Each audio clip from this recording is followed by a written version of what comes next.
Well, good morning and welcome to Friday Chalk Talk. Thank you guys all for joining us for today's important discussion on hope and a discussion on the recent publication, which is titled The Lived Experiences with Hope from Adolescents and Young Adults Who Have Advanced Cancer, which was recently published in the Journal of Pain and Symptom Management. Today, we have the pleasure of introducing three of this paper's authors. And they're here today to share their wisdom and their passion and help us all just be better at our craft. So first, we have Dr. Robert Bennett. He is a postdoctoral fellow in palliative care and aging research at the University of Colorado School of Medicine. He received his PhD at the University of Colorado College of Nursing, and for his dissertation studied hope in adolescents and young adults living with advanced cancer. He is an emerging expert on cancer survivorship in adolescents and young adults. But what struck me most about Robert when we were speaking over the phone as we prepared for this discussion was just how passionate he was about this topic. And that came through in his voice. And I love how he shared how his interest in hope came from his own lived clinical experiences as a nurse with patients. So welcome, Robert. Thank you, Marty. Second, we have Dr. Verna Hendricks Ferguson.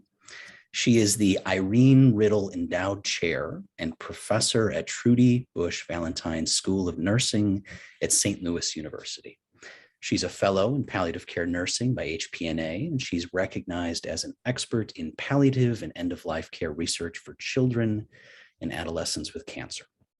Her research is widely published, including projects with NIH funding, and she has many research honors, of which the most recent being the Association of Pediatric Oncology Nursing's Distinguished Researcher Award in 2022. Welcome, Verna. Thank you. And third, we have Dr. Heather Coates. She's an assistant professor at the University of Colorado College of Nursing and director of research for the Hospice and Palliative Care Nurses Association. As a palliative care nurse leader, partnering with patients and their chosen support persons who are living with a serious illness, her funded program of research integrates a person-centered narrative into the patient's electronic health record, really to enhance communication between persons needing care and their clinical team. Welcome, Heather. Thanks, Marty, for having me. Great to be here. Absolutely. So our format for today is going to be two parts.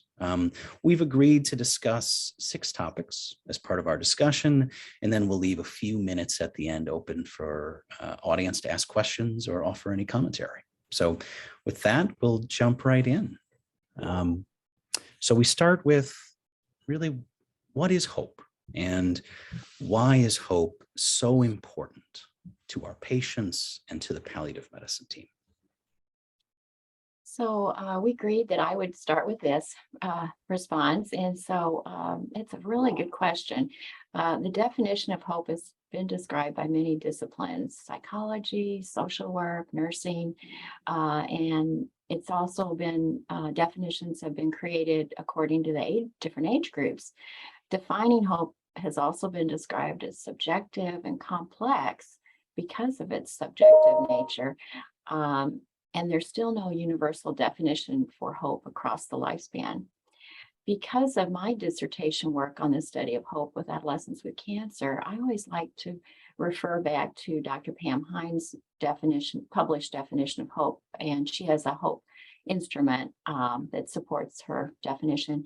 And the definition is the degree to what adolescents possess a comforting or life-sustaining reality-based belief that a positive future exists for themselves or others. And I wanted to add, because of my dissertation work on hope and my continued study of hope with parents and adolescents with cancer, Robert and I connected, and I was invited to serve on his dissertation committee, which I was truly honored to be invited to do so. Thank you. Yes, we in palliative care were sometimes asked to explore hope and goals with patients for whom maybe medical teams are worried have unrealistic hope in some way. And so first, how do you guys like to ask about hope in general? And then second, what is your approach with these patients and these medical teams when we're facing situations of perceived unrealistic hope? Okay, I will speak to that first and then let my colleagues add to it. Because of my interest in hope, I developed a early palliative end-of-life care communication intervention for parents of children with poor prognosis cancer that weaves in hopeful messages and non-abandonment messages. And we train, we have an NIH funded study to have a pediatric oncologist and nurse work together to communicate these kinds of messages. And so I thought I would just share with you some examples. So for example, at diagnosis, it's really important to first establish getting to know the family and just not jumping right into the meat of their diagnosis and treatments. But once that has established and parents have received that information in terms of goals, one of our scripts is tell me about your hope for goals for you. If we're talking about with an adolescent or for the parents.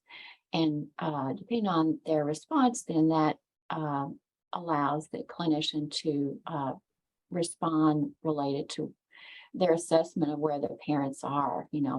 Are their goals for their child realistic? Do they do they think their child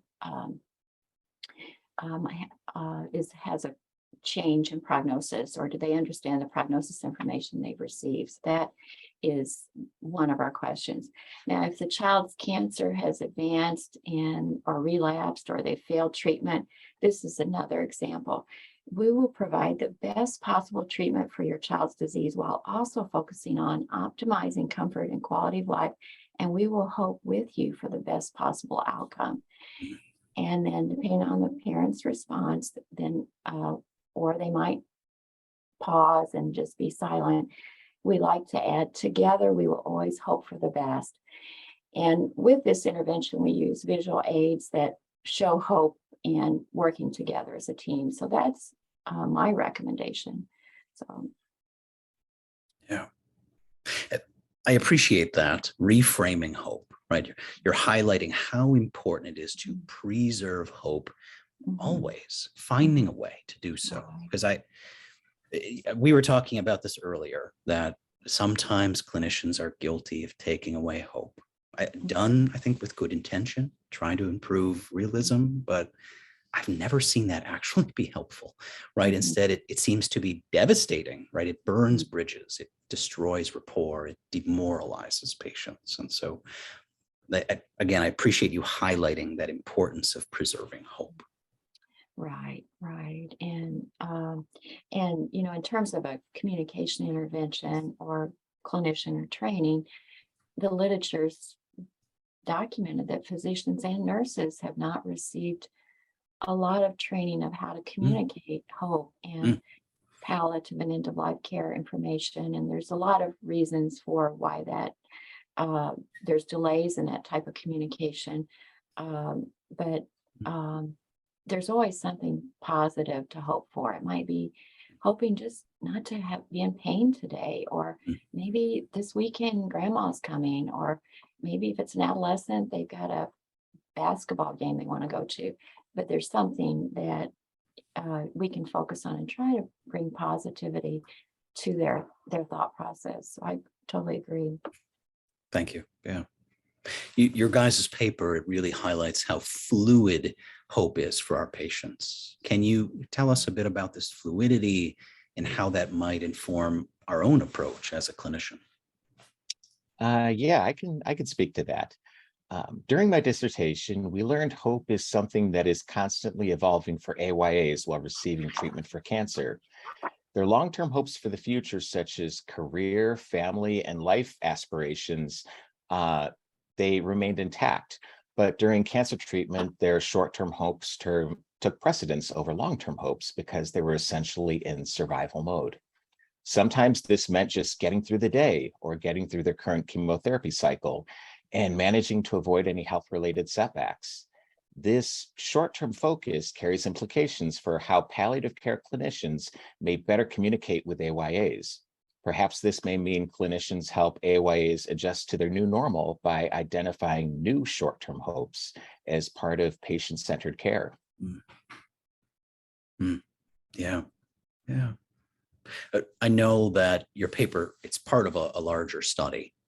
And are there other really important findings that maybe didn't make it into this paper that might be valuable to share with us here on the palliative care side? Yes, in this paper, we used creative art as a way to talk about hope with AYAs living with advanced cancer. And we learned that creative art could act as a source of hope and distraction and can promote reflection about what is important to them. It was amazing how asking someone to draw a picture and talk about it or describe it using hashtags reveals so much more than asking questions alone. Hmm. Teenagers were opening up and discussing sensitive topics and their personal struggles. Some of them even spoke about facing their own mortality. Hmm. Multiple participants also described feeling guilty about still being alive when several of their friends did not survive cancer, and how they found a sense of purpose in helping fulfill their friends' legacies. My point is that this taught me that something simple like spending time with a patient while they're drawing is an effective way for clinicians to connect with their patients and learn more about them. Also, it's an opportunity to help patients feel seen and heard. Hmm. Definitely a shout out to art therapy there. But what are your thoughts on, do you think it is more advantageous to consult art therapy to help them with this part? Do you think there's a value in the clinician doing this piece, especially in a busy practice where there's limited time? So to speak to that point, I think that art therapy is a highly valuable process that I was really unaware of the deep contributions and the therapeutic value until this last year. So I think that's something that should be recommended for all persons who are undergoing cancer treatment. I think the point I was trying to make here is that even if it's spending 2 or 3 minutes, just like, all right, so how's your day? You know, what are you drawing here? And tell me about how this translates to what you're thinking is an important point that it can get this population to open up and talk more than they usually do. Another tool in the toolbox to help with some Exactly. communication. Beautiful, beautiful. All right. So how has this paper changed your guys' practice, and how would you like to see this paper really change other multidisciplinary palliative care teams, the clinicians, the chaplains, the social workers? Yeah, I'll take a stab at that. I think, again, like Verna, Robert came into my life when he was at University of Colorado as a dissertation student. And we work in this kind of creative, expressive art space, which I think goes across many things: art, music, oral storytelling, the whole gamut of those things. But as a palliative care clinical nurse practitioner in the outpatient setting, one of the things I've always standardly asked is kind of what Verna said in her communication guide: what are you hoping for? And then I think it's really about not having an agenda as a clinician, because, we have the boxes we need to check in our practice for billing purposes, but it's really letting that person speak freely of what is that hope. And I think on the flip side is then, what are your concerns? Which I think we've all done, in some of our communication training. I think the difficulty becomes is how do we translate that so it can be reflected in the electronic health record? So I can reflect back on it the next time I see the patient, or so that the other team members, not just the palliative care team members, but the cardiology, the medical oncologists, the, kidney doctors, all of those people can read more about who this patient is and what are they hoping for, and what do they have concerns about. As Robert discussed earlier, these can be very fluid. So I think that as we see patients along that illness journey, we need to be checking back in. This isn't just a first initial assessment. What are your hopes, and what are your concerns? But those hopes and concerns are going to change based on their physiological illness and what's transpiring along that journey. But other things, for example, the last 3 years, COVID and the pandemic, patients had hopes and fears related to that. They have hopes and fears related to social health, existential health, spirituality. So I think it's important that we are doing these check-ins around the concepts of hopes and concerns all along that journey, and then trying to think how we can reflect that in the electronic health record. And Robert, is, we've had conversations like, could this art expression be part of a patient's electronic health record? Why not? It's a beautiful visual imagery of that person, and then that person is heard, as Robert said, and understood when things they are doing to kind of express their fears and hopes in art, music, oral storytelling, whatever, fill in the bucket of kind of this creative expressive space. And that really needs to be seen and heard when we ask patients or persons living with serious illness to engage in these, and then sharing that back with the healthcare team. So the healthcare team then has that way for connection. Echoing what Heather said, a patient's hopes are what grounds the conversation for advanced care planning, and it helps us understand what they value in life. When a patient transitions their focus to short-term hopes, they're most likely concentrating on taking one step at a time. And with this understanding, we as clinicians can better meet their informational needs by giving AYAs some control over how much information they receive at once, and at times they prefer to hear it. Yeah. Can you guys tell us a little bit about some of your upcoming projects that we might be looking forward to? Because I know, Robert, you and I had talked about some particular deficits that you're hoping to explore more. Yeah, thank you, Marty. I'm glad you mentioned that. So first, in the AYA literature, historically marginalized populations remain underrepresented. To address this literature gap, I've shifted my recruitment efforts to primarily represent historically marginalized populations in the AYA community. Second, currently there's a pervasive mental health crisis in the adolescent and young adult population, which was present even before the pandemic. And it carries large ramifications for AYAs who are receiving cancer treatment or those who are entering cancer survivorship. There's a great need for funding to support psychosocial interventions to positively impact mental health outcomes in AYAs. And right now I'm currently searching for funding to support the development of a digital media creative art therapy intervention to improve mental health outcomes and quality of life for adolescent and young adult cancer survivors. Wonderful. Well, thank you. Thank you all for sharing your passion and your expertise and your knowledge with us today. We will open it up for a couple minutes for questions. Thomas, I see that you have your hand raised. Why don't you unmute and ask your question? Thank you to the speakers. Just hearing you and looking at your paper, my question is hope of the patient and the hope of the community around them. Sometimes there's a disconnect, creating a very difficult path to a plan of care. How do you address, for example, that the hope of the patient is to draw and to go home, and then there's a child and their hope is that the patient is going to stay at the hospital and they're going to get intubated and their last breath will be on the ventilator. How do you kind of address that, cluster of hopes to create a healthy plan of care? Well, that is, go ahead, Heather. Yeah, Robert, do you mind if I kind of Go ahead, please. I've spent a lot of time, Thomas, great question on this. I call it the tension rope of hope. Patient is way over here and clinician is way over here. So in that, what I call kind of that shared decision-making process, we're all on the team. That incorporates the patient, the family, and that's palliative care language.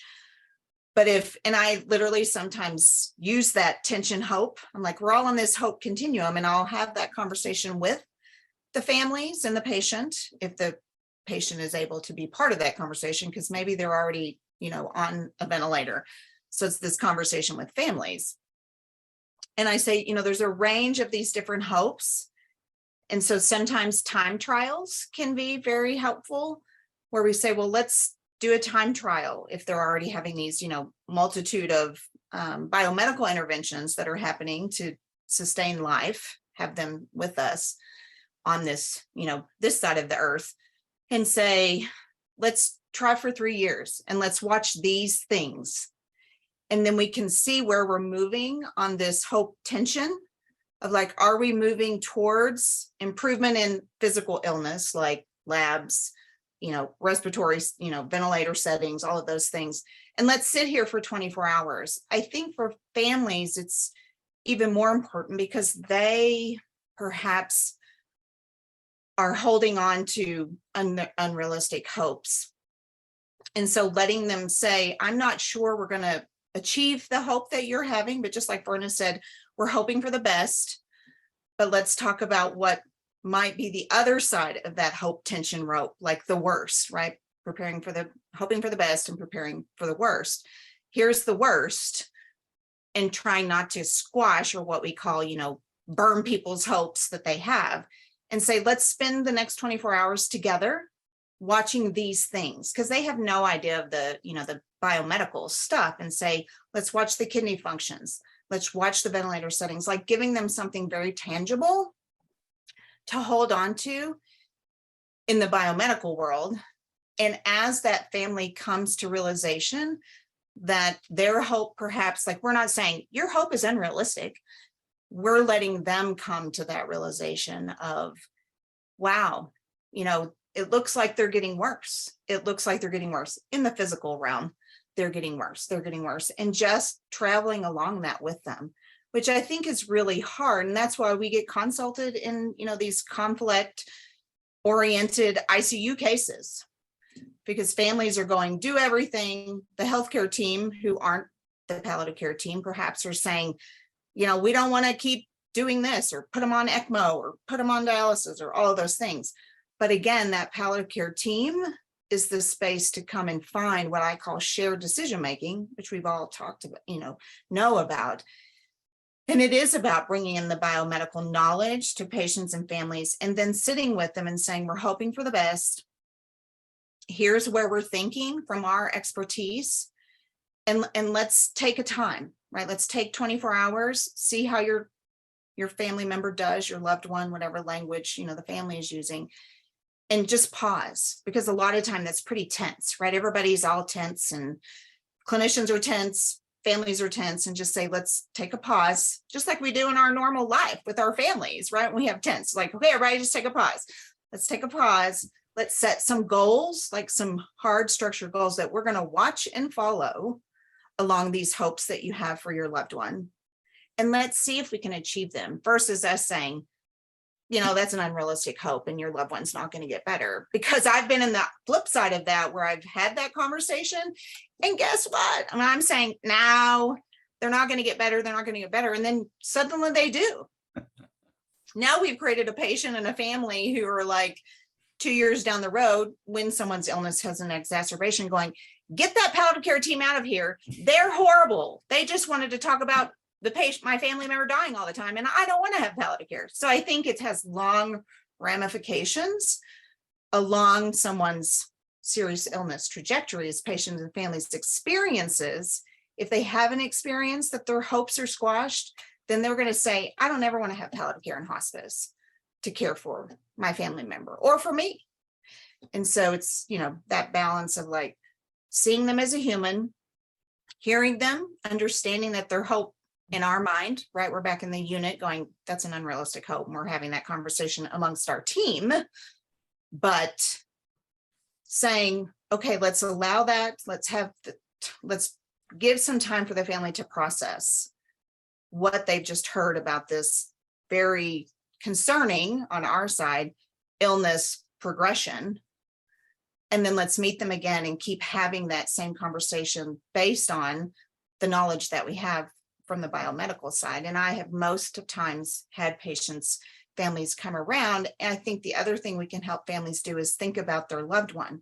Who is this loved one? I remember a time where the son was the very ill person. And she's like, he's a person who likes to be in nature, hiking. He was unhoused for many, many years. And I said, well, let's take a look at him in the ICU. We were sitting outside the room and he had all the machines and everything like that. I'm like, you may have never had this conversation with your son, but he's not outside. He's not in the place of who he is and who he was. Would he want to, be in this space, big critical, ICU with many tubes going everywhere indefinitely? And she's like, he would hate this. I said, okay, well then let's come to a space where we can give some time to see if he improves.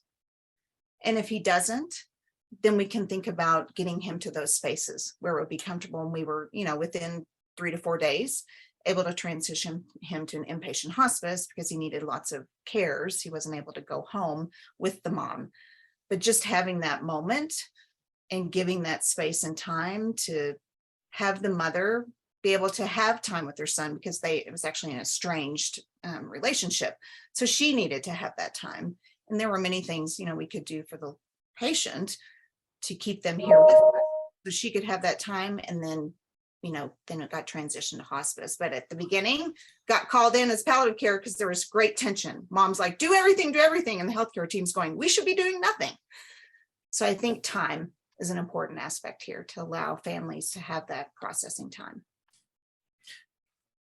To add to what Heather was saying, I've actually experienced situations in the younger population. So AYAs, some of them who aren't quite adults yet and don't have the autonomy to make decisions, who are aligning their hopes with the parents' hopes.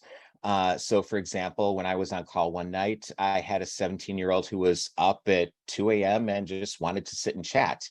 And he was telling me all about how he was really doing this all for his mom, and that he didn't want a second bone marrow transplant. He didn't want any of this, but he was afraid about what's going to happen to his parents if he's not around. How is that going to devastate them? And so it really becomes a thing of balancing, okay, parents' hopes, patients' hopes, and how do we meet in the middle? Mhm. Wonderful.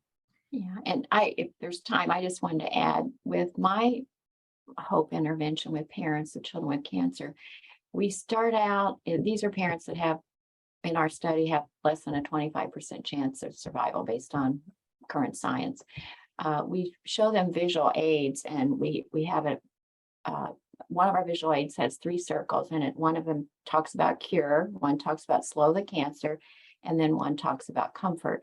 And we at the beginning, at the first session, the physician and nurse talk about, this is, our goal is to try to cure your child. And then they meet with the family at the next tumor evaluation response to treatment. And if there's not a good response or there's progression, we ask the parents, would you like to hear about how other parents' situation related to slowing the cancer or focusing on comfort?